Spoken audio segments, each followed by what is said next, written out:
आय दोगुनी करने का वादा मोदी जी ने किया था।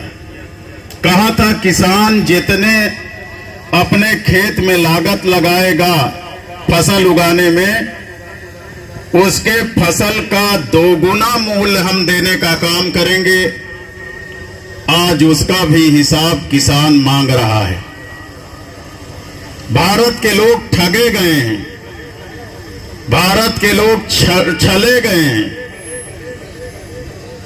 आज वो अपने आप को ठगा महसूस कर रहे हैं। इस देश में रोजी रोजगार चला गया। नौकरी मिलने की तो बात दूर की बात है। हमारे लोग जो परदेश कमाने के लिए गए थे, मोदी जी की नीतियों के कारण उनकी नौकरी छूट गई। कोरोना के समय में भारत को बंद कर दिया, लॉकडाउन कर दिया। जो लोग कल कारखानों में नौकरी करने के लिए गए थे, उनकी नौकरियां भी छूट गईं। और मोदी जी के जमाने में ऐसा हुआ कि जब लॉकडाउन हुआ यानी भारत बंद हुआ, तो मोदी जी ने रेलगाड़ी बंद कर दिया, मोटर गाड़ी बंद कर दिया। गरीब पैदल चल चल के 1,500 हजार किलोमीटर अपने घर आए। भारत में पहली बार ऐसा हुआ। और जब गांव आए तो उन्हें जानवर की तरह स्कूल में भुट्टो जी बंद कर दिया गया। मारते भी थे, वो अपने परिवार से नहीं मिल सकते थे। यानी जानवर से भी बदतर जिंदगी हमारी आपकी हो गई साथियों। जी, मुझे बड़ा एक दृश्य याद आता है। कुछ दिन पहले यहां पर गंगा यात्रा निकाले थे। हाँ, पूरे जीटी रोड में कितना सजाए थे। गंगा मैया के नहीं हुए तो हमारे आपके क्या होंगे बताइए। चाहे गंगा मैया के नहीं हुए तो हमारे आपके क्या। गंगा आज तक साफ नहीं हुई। जाए गंगा में साफ करने का जो रुपया का बजट का इंतजाम किया गया था, वो भी खा गए। जाए कोई इंतजाम नहीं हुआ। ये केवल लच्छेदार भाषण देते रहे।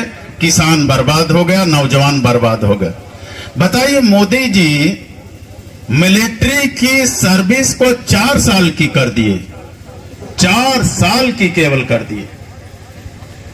4 साल में जो मिलिट्री में क्या बात है, अग्निवीर, अग्निवीर में जो भर्ती होने जाएगा नौजवान,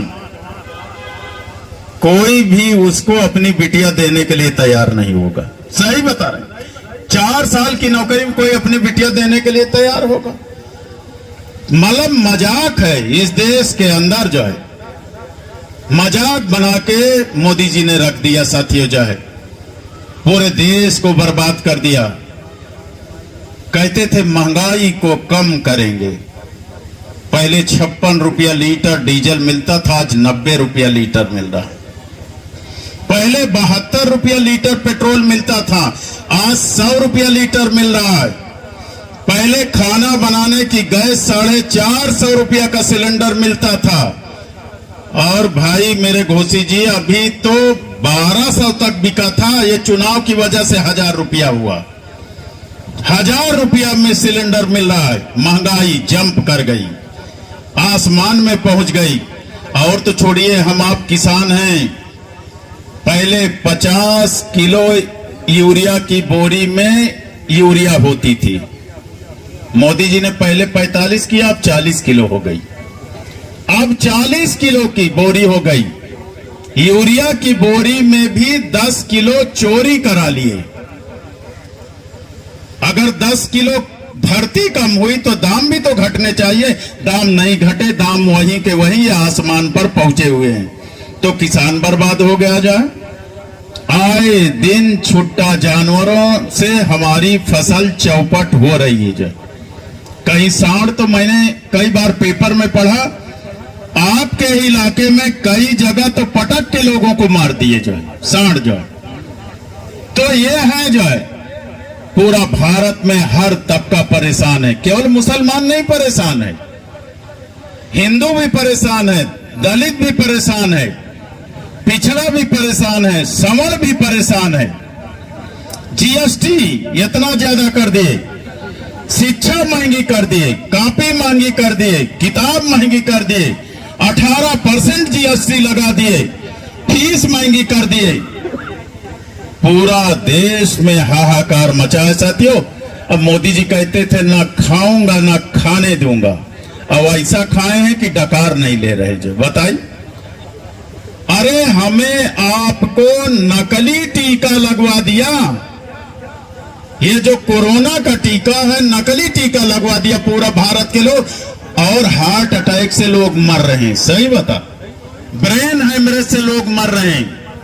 और जिसने वैक्सीन बनाई, टीका बना, उससे 500 करोड़ रुपया वसूल लिया मोदी जी ने, 500 करोड़ रुपया वसूल लिया। कई हजार करोड़ रुपया भारतीय जनता पार्टी के लोगों ने वसूल लिया, मोदी जी ने वसूल लिया। ऐसा खाया कि डकार नहीं ले रहे हैं साथियों। जो भ्रष्टाचार का आलम चारों ओर फैला हुआ है, कोई सुनने वाला नहीं, अधिकारी बेलगाम है, हर जगह जनता को घूस लग रही है। इसलिए सब लोगों से निवेदन है कि आप लोग इकट्ठे हो जाओ, हिंदू मुसलमान का भेद छोड़ दो, अपने बच्चों की तरक्की और खुशहाली के लिए, अपने बच्चों के रोजी रोटी के लिए, किसानों की आमदनी को बढ़ाने के लिए, महिलाओं के जो है महंगाई को कम करने के लिए विनोद सोनकर को हराकर हमारे बेटे पुष्पेंद्र सरोज को जिताने का काम करिए साथियों। आज मुझे खुशी है, इतना जन समर्थन मुझे जीवन में कभी नहीं मिला, इतना जन समर्थन मुझे जीवन में कभी नहीं मिला।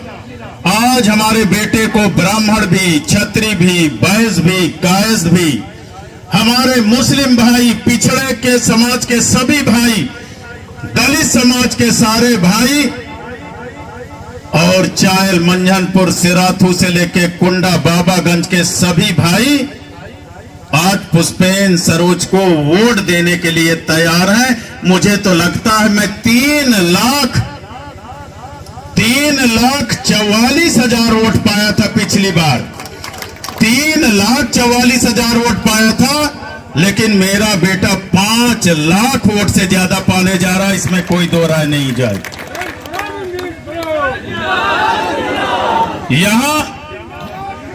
यहां तो हमारे पिछड़े भाई सब लोग तैयार हैं, जो कभी भाजपा को भर भर के वोट देते थे, सभी लोग तैयार हैं, सवर्ण भाई तैयार हैं। अभी पीछे वाले गांव में मैं मिला था पंडित जी लोगों से, कह रहे थे अरे जाओ आपका बेटवा बड़ा नसीब वाला, लाखों वोट से जीत गया। सही बता, आज सारे लोगों को ने जो है ये ठान लिया है, मन बना लिया है कि हमें भारत में एक इतिहास बनाना है। भारत में 543 सांसद चुन के जाएंगे तो कौशाम्बी का जो सांसद होगा सबसे कम उम्र का 25 साल का सांसद चुन के जाएगा। भारत में एक इतिहास बनेगा। इसलिए साथियों, आप सभी लोगों से निवेदन है कि आप लोग सब लोग इकट्ठे हो जाइए। 20 तारीख को आप लोग साइकिल की बटन दबाने का काम करिए, विनोद सोनकर को हरवाइए। आप लोग, विनोद सोनकर तो सबको गाली दे रहे हैं, रोजे गाली दे रहे हैं, किसी को लतखोर कह रहे हैं, किसी को कह रहे हैं घी दे दो, कहा है जो है कल केहू को सैयद कह रहे हैं, केहू को पठान कह रहे हैं, केहू को अंसारी कह रहे हैं, जो है हिंदुओं को भी अपमानित करने का काम कर रहे हैं। इसलिए सब लोग ठान लिए हैं कि ऐसे बदजुबान व्यक्ति को हम लोग चुनाव हराने का काम करेंगे और सबसे योग्य पढ़ा लिखा जो लंदन से पढ़ के आए पुष्पेंद्र सरोज को जिताने का काम करेंगे।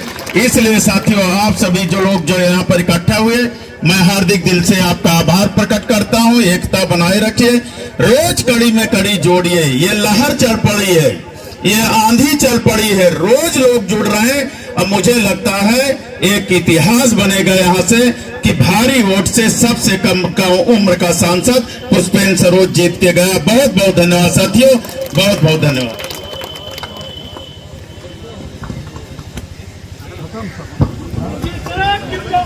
समाजवादी पार्टी जिंदाबाद जिंदाबाद जिंदाबाद माननीय नेता जिंदाबाद जिंदाबाद जिंदाबाद